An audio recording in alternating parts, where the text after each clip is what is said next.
A senior general of Russia has been unalived. Was a very important figure into the nuclear and chemical sector of the army of the Russians.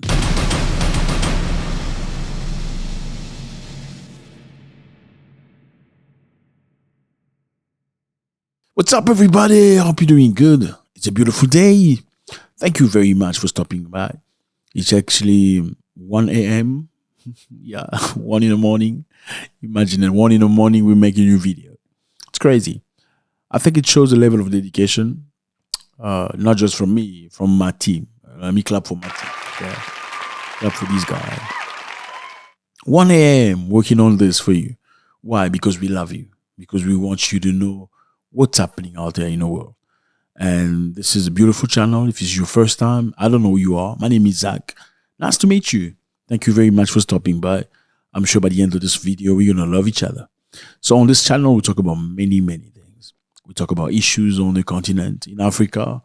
We talk about different countries. We touch South Africa, Zimbabwe, Uganda, Tanzania, Kenya, Nigeria, Gabon, and all that. Many of the countries and stuff. We talk about various subjects. We speak about the diaspora. We talk about Ukraine, Russia. We talk about vaccine. We talk about every single thing, money and all that stuff. Why do we talk about international stuff? Because we know they have their narrative. The Americans and the Europeans have their narrative. They have their propaganda. We also know the Russians have their propaganda. So how do we know what the truth is? The truth is we listen to A, we listen to B, and we pull our own conclusion. Now we talk about the continent because I know a lot of Americans and Caribbeans and most of you guys want to know what's happening in the motherland. And also people from different countries need to know what's happening in different countries. The bottom line is life is not just about Lagos, Kisumu, Nairobi, KwaZulu-Natal and stuff. You need to know what's happening in Congo. You need to know what's happening in Rwanda. You have to know what's happening in Benin, Togo, Libya. Okay, so today we are talking about Russia. And I think this is a very interesting subject. The chief of Russia's nuclear protection has been unalived in Moscow. Big time. This is scary, man. This is one of the highest level military person in the world. Being unalived like that. It's scary. So what happened apparently is they planted a bomb into an electrical motorbike next to his home. And by the time he was coming out with his secretary or assistant, the thing went off. Boom. He was unalived.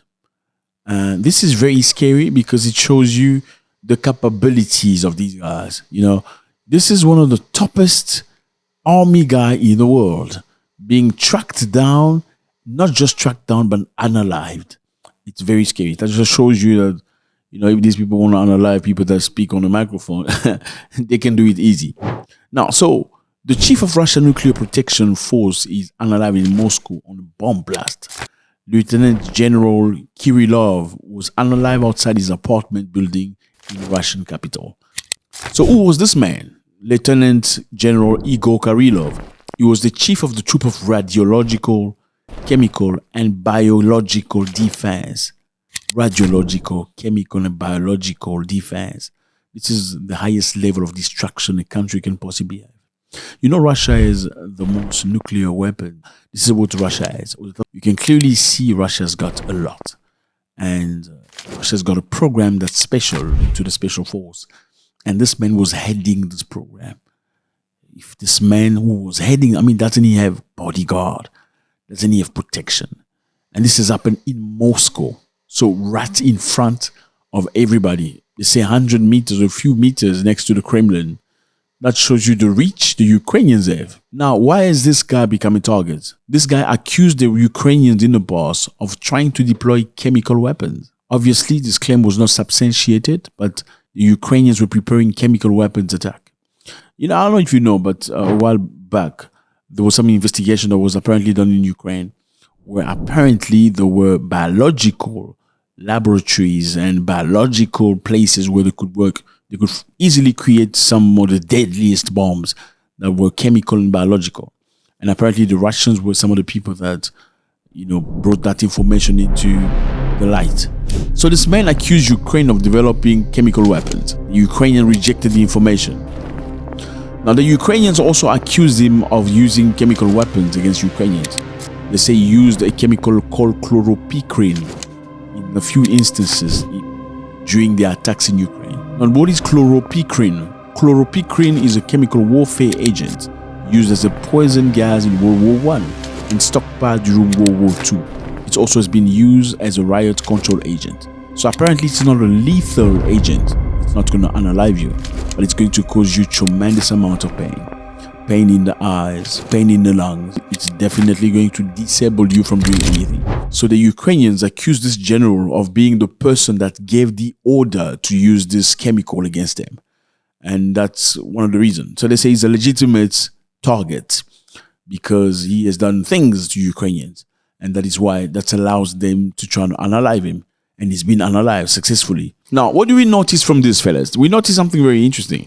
Ukraine is no longer hesitant to hit Moscow from the inside. They're not hesitant. They're doing it.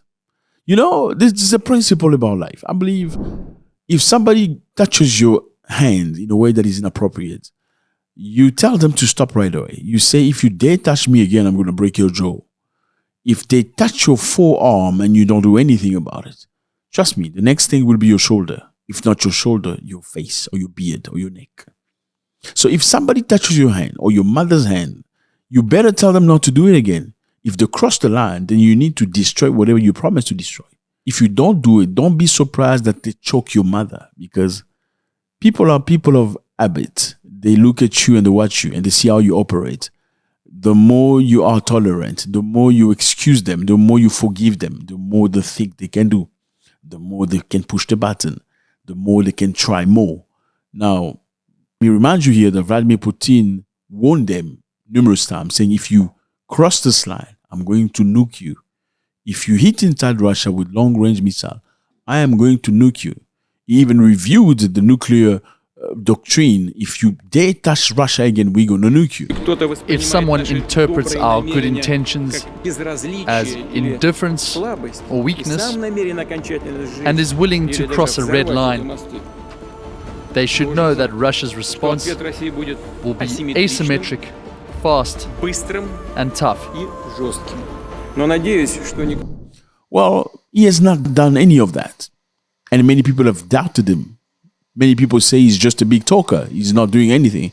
Well, now he's being targeted inside Moscow because he hasn't done that. And I know many people praised him. Why would you not praise this guy from not using nuclear weapon and destroying the entirety of Ukraine with people that are innocent? Well, there's consequences to that. These are the consequences. The consequences are very clearly now hitting not civilians, not lower rate general, but higher level commanders. This is number one guy that looks after the nuclear, the chemical, and the radiological that's been unalived. So there's so much information and knowledge, so much experience that's gone down the drain. So if ever Russia decided to start a nuclear war, there's going to be some things missing, because the data this guy has, not just him, but his assistant as well, are gone forever. So Russia vows to hit back very strong. And the question is, everybody's asking, what is Russia going to do this time around? They have promised to do that many times in the past. They haven't done anything that's scary. Are they going to do anything different this time around? Let me know how you feel about this. It was a great pleasure.